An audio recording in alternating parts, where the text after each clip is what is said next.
it's important for the pilots to be able to avoid it as well, so they're not flying through each other's way.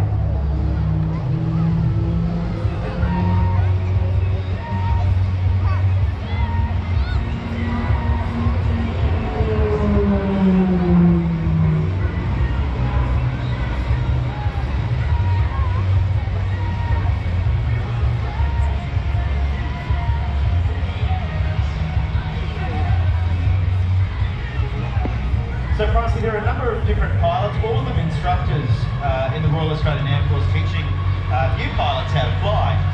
What sort of aircraft have they all flown on?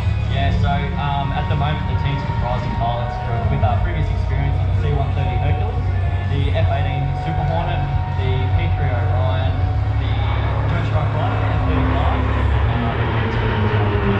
which is yours. So if you look to the right now, you notice that all that flight will be conducted in America, which is So how close are they at that point? At that point, there's probably 3 to 4 meters separation. Wow. So when you're travelling at 500